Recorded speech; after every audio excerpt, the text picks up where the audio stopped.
For years, this tower was considered dead. An abandoned megaproject, hundreds of millions of dollars frozen in the desert. And yet, against all expectations, something happened. The Jeddah Tower, or the Kingdom Tower, it is designed to be the first building that is 1 kilometer. In late December 2025, the Jeddah Tower quietly crossed a critical threshold, 80 floors completed. But what really shocked the construction world wasn't the number of floors, it was the pace. Today, a new floor rises every 3 days. If this pace holds, it could hit 1 kilometer by 2028, becoming the tallest structure ever built by humans. So the real question is simple.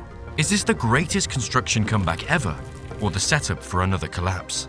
Today, we're going to break down exactly how this project came back from the brink of collapse, what engineering challenges have already been solved, and what could still derail one of the most ambitious construction projects in history. Because after a 7-year shutdown, restarting a megastructure of this scale is something that has never been done before.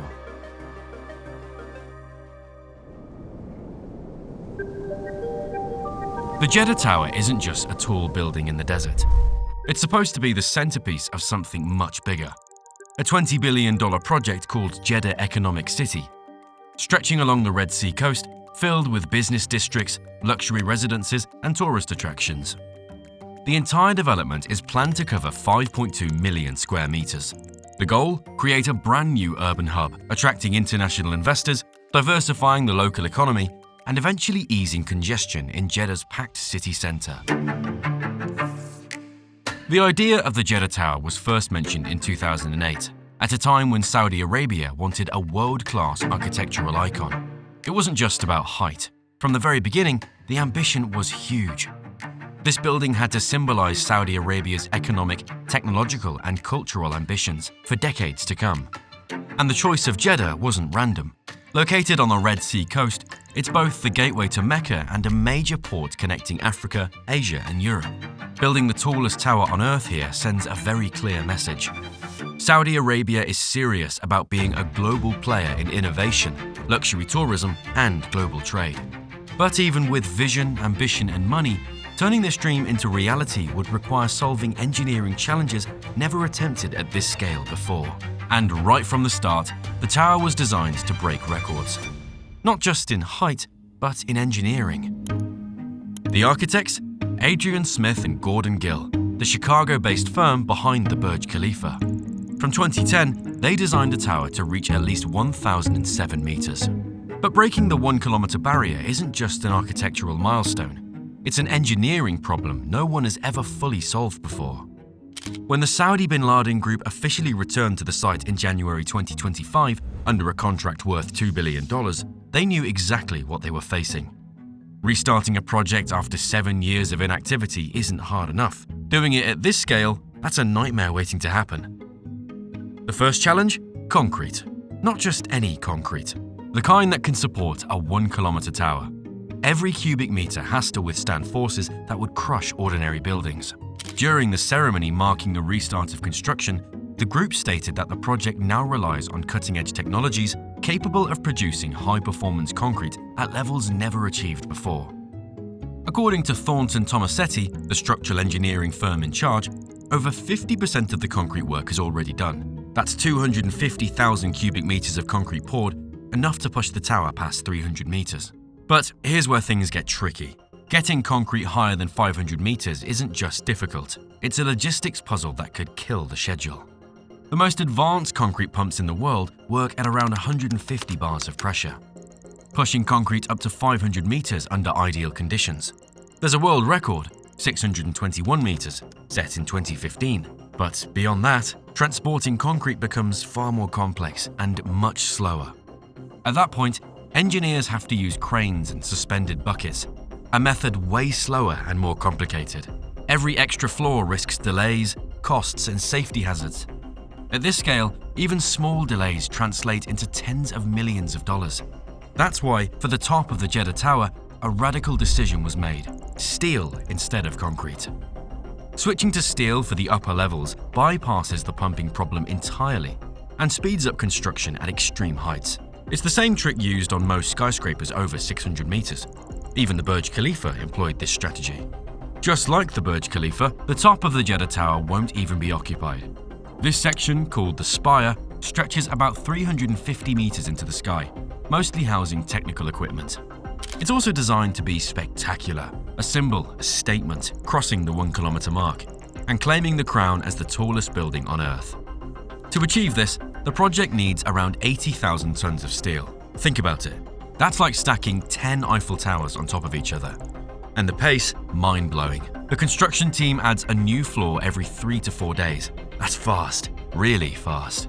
According to Thornton Tomasetti's update on January the 6th, 2026, if this rhythm continues, the 100th floor will be complete by February. Every test so far, from wind tunnel simulations to stress tests on the structural core, shows the tower performing exactly as expected. In this update, the American firm notes that the project made significant progress in 2025, and that the team is now combining cutting-edge technical innovations with advanced computer modeling to ensure the tower can withstand wind forces at 1,000 meters above ground. At these heights, wind isn't just a factor. It becomes a force of nature, powerful enough to push a building sideways by meters. To put things into perspective, a 500-meter skyscraper must resist wind forces up to 60 times greater than a conventional 60-meter building. Now imagine doubling that height. At the scale of the Jeddah Tower, engineering constraints enter completely uncharted territory. Simulations show that during strong winds, the very top of the tower could sway as much as 2 meters, while the highest occupied floors may experience movements of up to 1.2 meters. Those numbers sound extreme, almost unsettling, but for a structure of this size, they're not only acceptable, they're expected. These movements aren't signs of weakness, they're signs of control. The tower isn't fighting the wind, it's absorbing its energy, bending just enough to prevent damage. And the key to that control starts with the shape itself. The Jeddah Tower's ground footprint, often described as a 3-petal form, was never about aesthetics. It's an aerodynamic solution engineered to disrupt wind vortices before they can build up and amplify the sway. As skyscrapers grow taller and heavier, they face 2 relentless enemies: their own colossal weight and the horizontal forces of the wind. At 1,000 meters tall and weighing an estimated 900,000 tons, the Jeddah Tower demands a structure perfectly tuned to this extreme scale. But the stability of a giant like this doesn't begin in the sky. It starts underground. Before the first floor ever rose above the desert, engineers had to solve a brutal problem. How do you anchor 900,000 tons of concrete and steel into soft, coastal soil? Because beneath the Jeddah Tower lies not bedrock, but layers of sand and limestone, materials that shift, compress, and crack under pressure. The solution was to go deeper. The tower rests on more than 270 massive piles, driven up to 110 meters into the ground in places, reaching stable geological layers far below the surface. It pushes foundation engineering to extreme limits. By comparison, the Burj Khalifa's foundations rely on piles approximately 50 meters deep. These piles are tied together by a gigantic reinforced concrete slab nearly 5 meters thick. On top of that, the Red Sea's proximity introduces another enemy: saltwater corrosion. To fight it, engineers used high-performance concrete mixers and specialized steel reinforcements, designed to withstand decades of salinity, humidity, and extreme temperatures. Every stage of the foundation was monitored in real time. Continuous inspections and sensors embedded deep underground tracked how the soil moved and how the concrete behaved. At this level of complexity, there's no room for approximation, because the Jeddah Tower isn't designed for years, it's designed for decades. Restarting a construction site is hard. Restarting the tallest building ever attempted after 7 years of inactivity is something else entirely. When crews returned in early 2025, they weren't coming back to an empty site. They were returning to a tower already hundreds of meters tall, exposed for years to heat, humidity, strong winds, and the harsh coastal climate of the Red Sea. Before adding a single new floor, engineers had to answer one critical question: was everything still safe? Media reports say the Saudi government is taking managerial control of the Saudi bin Laden Group, Saudi Arabia's biggest construction firm. Construction had been halted in 2018, after the tower had already begun rising above ground. The pause was caused by financial difficulties, internal tensions with the Saudi bin Laden group, and a complex political context in Saudi Arabia. Saudi Arabia, dozens of princes and government officials have been detained in a high-profile corruption crackdown. The unfinished tower became a symbol of a project seen as too ambitious, or even impossible to complete. Many believed the Jeddah Tower would never be finished. But in late 2024, everything changed. The project was officially relaunched, with a new contractual framework, clearer financial backing, and strong political support to see it completed. When teams returned in January 2025, the challenge was enormous. The site had to be reactivated, existing structures inspected, technical standards updated, logistics rebuilt.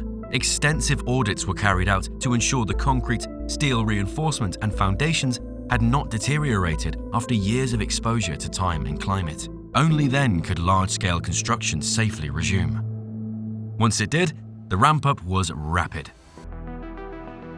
Today, the Jeddah Tower is once again a credible and closely watched project, a site that nearly vanished, now moving forward at full speed. Once construction was fully back on track, a new challenge took over: coordination. Because building the tallest tower in the world isn't just an engineering problem, it's a logistics problem. And logistics at this scale directly mean cost control, deadlines, and political credibility. Every day, thousands of decisions have to be made in the right order, at the right time, for the right teams. Since March 2025, overall project management has been handled by Turner Construction. The company, known for its work on major international megaprojects, has described the Jeddah Tower site as one of the most complex construction environments in the world. It requires precise coordination between the tower's construction and the surrounding infrastructure of Jeddah Economic City. A single coordination failure can cause delays, cost overruns, or even safety risks for workers on site. And there's another pressure point: speed. With a new floor added every 3 to 4 days, every trade must operate in a precisely controlled sequence, without ever slowing the overall pace.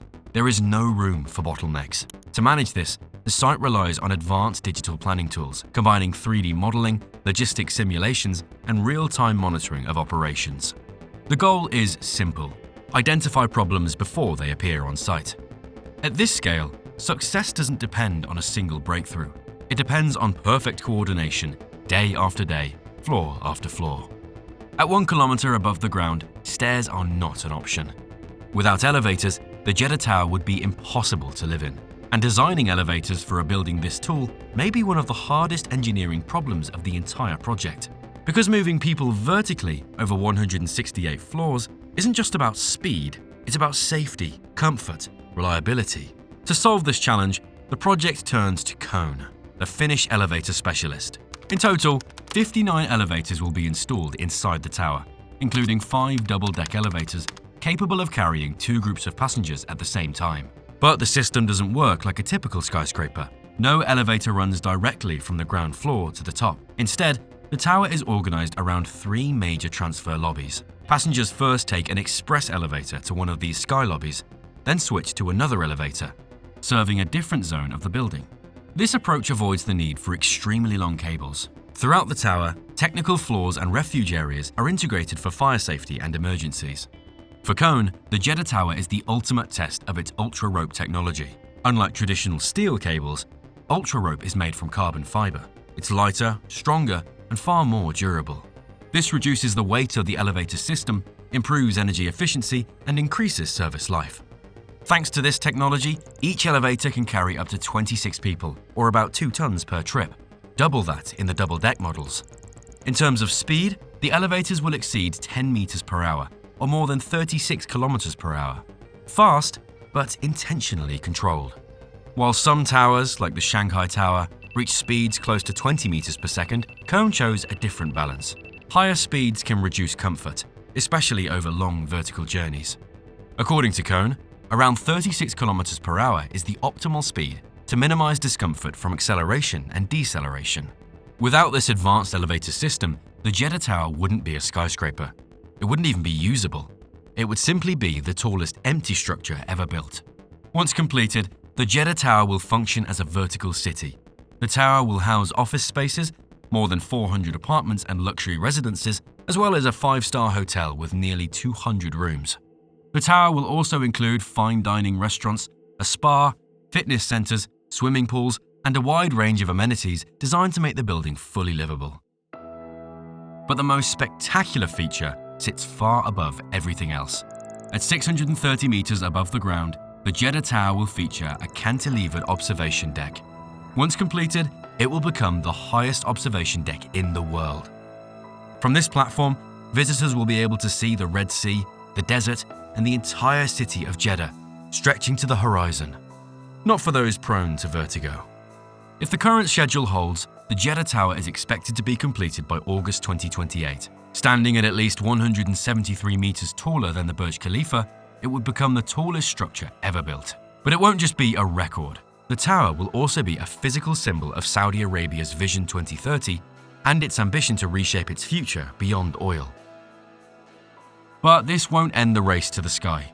Even taller projects are already being discussed. One of them is the proposed Rise Tower in Riyadh, a skyscraper estimated at $5.3 billion, designed to reach an almost unimaginable height of 2 kilometers. For now, though, all eyes remain on Jeddah, because right now, along the Red Sea coast, one of the most expensive and ambitious construction bets in modern history is being built, one floor every 3 days. The tower is climbing fast, but will this pace hold? Will August 2028 really be the finish line?